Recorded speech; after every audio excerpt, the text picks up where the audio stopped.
Hi folks, Rob Goller here. Thank you for joining me for another week of local history. Those of you who may be watching live, not a lot of you do, that's okay.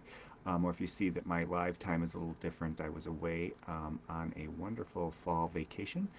So I'm coming back and catching up with our weekly chat. So thanks for joining me.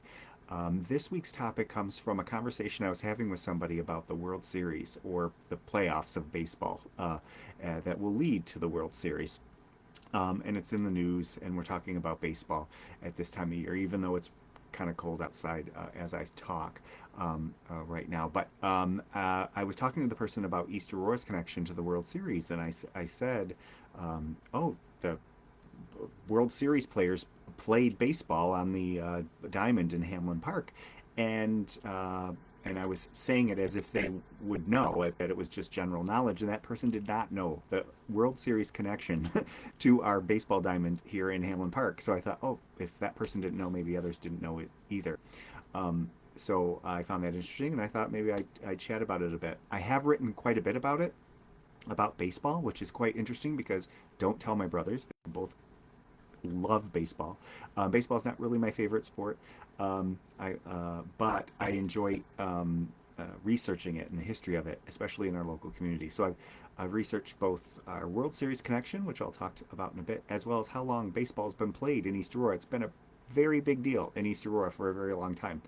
And one of the first things I tried to do several years back, there was a question I had received about how old the baseball diamond in Hamlin Park was. And there's lots of baseball diamonds, as you know, in all these various communities that have been around for a long time. But I don't think I've found one older than, in our region anyway, than perhaps the one in Hamlin Park.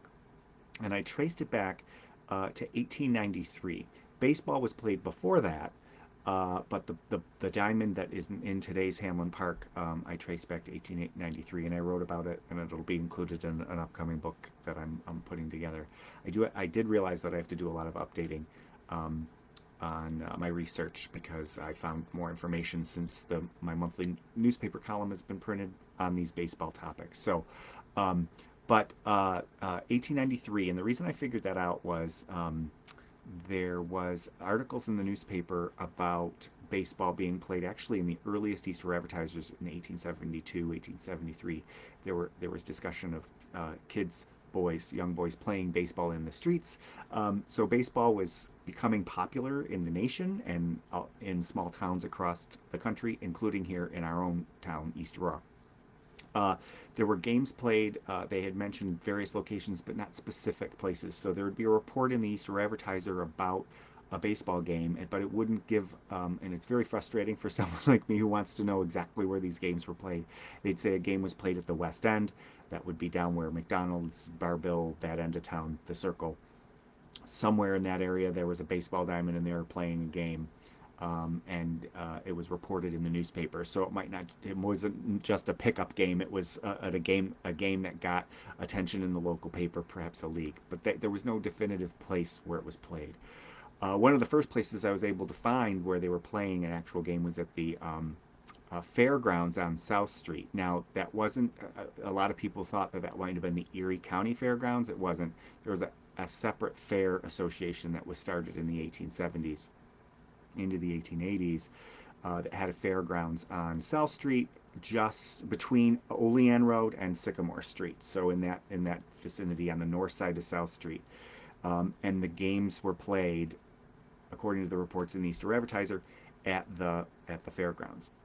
Well, then there was a switch in location, and I could not narrow down. It was very difficult to find the location because they would put in the advertiser a report of a baseball game, but not tell you where it was. Um, so it could have been at the fairgrounds. The Fairground Association had actually gone out of business, and then there was a field that sort of appeared south of the Grove, what is today Hamlin Park. And they called it the Syndicate Field or the Syndicate Diamond. And the reason they called it the Syndicate was because um, there was a housing developer, the East Aurora Land and Improvement Company, that developed all the land that is around today's Hamlin Park, and they owned the land at that point. and it was a syndicate of local investors who were part of this housing development, and they preserved what is today Hamlin Park before Mr. Hamlin did, and before the village did. So they called it the Syndicate Grounds or the Syndicate Diamond, and games were played. And the first mention I can find definitively was the summer of 1893. And so we've been playing baseball since the summer of 1893 in Hamlin Park. Now, when I was invited to speak to the children at the summer day camp, the recreation department summer day camp, and one of the at Hamlin Park, one of the things I try to point out to them is, look at that baseball diamond. There were some pretty famous people who played on that baseball diamond. And it's very inspiring to, I hope, to young people and even maybe us adults, that people were, that someone of such stature was playing on the baseball diamonds. And then I start talking about who they were. So at least two major league players played on that baseball diamond in Hamlin Park, and they're the Shang brothers. You may have heard of them, but again, I was surprised that some people I were talking to had no idea. And they were from the town of Wales, but they played in East Aurora on the baseball diamond in Hamlin Park. And that would have been in the 1910s, because they were discovered by the minor leagues and then the major leagues in the early 1910s. So in the 1900s and in the early 1910s, they were playing baseball in Hamlin Park. And there was a team we had the Roycrofters, that was a baseball team. We also had the Mercury baseball team, and we had some town baseball teams, and they played on them. So Bobby Shang was the one brother, and he played in Hamlin Park. We have photographs of the teams actually in the archives of the town historian's office.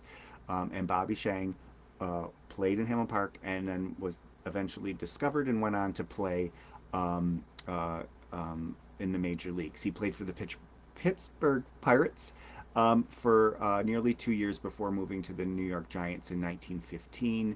And then he left for a little while and then returned to the major leagues in 1927 with the St. Louis Cardinals. Again, you can look him up. You can look him up. What's great about baseball history is every stat is included on a website somewhere or multiple websites.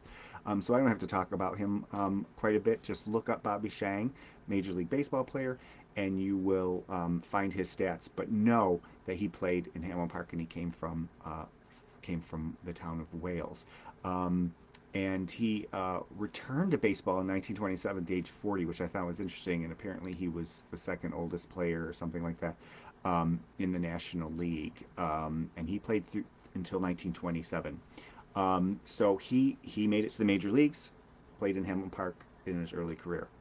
His brother, Wally Shang, was much more successful in the major leagues. And he was actually was playing in East Aurora, and then went to Buffalo, and that's where he was discovered and went on to the major leagues from there. So he was discovered. He was playing in Buffalo in 1912, and then he was started his major league career in 1913, the following year. What's interesting, and again, you can look up his stats. I don't have to go through them all, but what's really interesting about Wally Shang is he played with, let's see, he played 1, 2, 3, 4, 5, 6.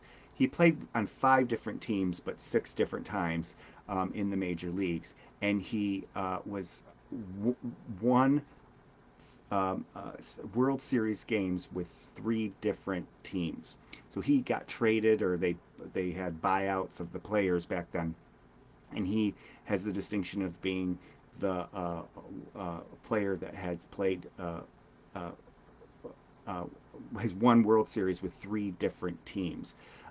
Now he is listed as a 4-time World Series champion, but he went from the Philadelphia Athletics to the Boston Red Sox and New York Yankees, and then he went with the St. Louis Browns for a little while, and then came back to the Philadelphia Athletics, where he won in 1930 with them, but he was not starting catcher. So he was a catcher, but his stats, just look them up. They're amazing. He is considered very well rounded. He actually hit on both sides of the base of home plate, excuse me, and one of the few people to do that. Uh, and so he has this really very successful career. Again, winning uh, World Series with three different teams because of the number of times he switched teams in the major leagues. And his stats speak for themselves. You can just look them up. He was very successful both in various positions, not just catcher. Um, One of the things that's interesting, and again, he played on Hamlin Park's diamond and went to the major leagues. So every time I walk past that diamond, I think, do people know that World Series players played on this baseball diamond here in our town? And what's interesting about Wally Schang is uh, he should be, according to many baseball historians, in the Baseball Hall of Fame, but he's not. He was considered and never got in. And there was actually a big controversy about that. And again, if you Google his name, you'll read that controversy. So I really suggest you do that if you're interested in that. Um, it's just interesting that he was never selected, and you can read why people are speculating that he might not have been selected for the Hall of Fame. So we could have had a Hall of Fame player from East Aurora as well, but that controversy is still out there. Um, the Shangs brothers were from the town of Wales, like I said, and you might be familiar with Shang Road, and that's where the family was. And the family had lived here for a very long time. Very prominent citizens longtime citizens of the town of Wales. It's interesting when I wrote about the Shang brothers. Um, and we sort of share their fame and acclaim with the town of Wales. So they lived in Wales, they're from Wales, but they played in the town of Aurora, the village of East Aurora. So when I talk to the historian in Wales, sometimes we joke about who gets to claim them, and I said let's both claim them, we're actually working on. Some sort of recognition. There are some plaque programs in addition to Hamlin Park and Mr. Hamlin, Cicero Hamlin, we just have to wait because they have different themes, different years. So we are considering that. I know myself in my official role as historian is working with a few other people on perhaps getting some recognition of that locally and that World Series connection. Um, so the next time you go past Hamlin Park or you watch the World Series this year, just remember that we had two players um, who went and played in the major leagues. Now there's other players too, prominent players that played in Hamlin Park. The Roy Crofter team had a lot. You'll recognize some names. Um, and the reason we know this is because the Easter Advertiser, the local newspaper, baseball was a really big deal, and it was like the team was practicing, and then their first game is coming up, and they would have very detailed articles about the town teams and the town leagues, and there are photographs of just tens and tens of cars at that point, but horse and buggies that were pulling up to the baseball diamond, and there's some great photographs of them um, gathered around the baseball diamond in Hamlin Park. Another thing that was great, and I talked about it a lot, is that big grandstand that the Roy Crofters built that that held several thousand people. Actually, if we counted correctly, it was actually torn down because it was a fire hazard eventually. But people would come out and watch baseball. I remember this was in the days before television, even radio. So that was entertainment. And but baseball was a really big deal, and a lot of people probably didn't realize they were watching very good players, but not necessarily that those players would go on and play in the World Series. So um, again, I don't have a whole. I'm not an expert on baseball, as I said before, and I can't rattle off all the statistics like my brothers can. But but I just wanted to chat a little bit and recognize the fact that our East Aurora history and its connection to the World Series very interestingly. Um, and the fact that the Roy Crofters had their own team, that baseball was a really big deal, sort of still is, but not as much as it was back 100 years ago, 110, 120 years ago here in our own little Hamlin Park. Um, that we recognize our World Series connection, our Major League Baseball connection. Now, East Aurora certainly isn't the only town that has this. I find it very interesting. When you go to small towns like Batavia, even smaller towns than that, today we have the farm team system where the major leagues pulls from single A, double A, triple A teams, and each of these little towns, a lot of little towns have baseball diamonds and baseball teams. Similarly, it's interesting to go around and see baseball diamonds, and you think, oh, who played there and who could have eventually worked their way up to the major leagues. And it's fairly easy to find maybe names because baseball games tended to be covered in the newspapers quite a bit, to maybe find those names.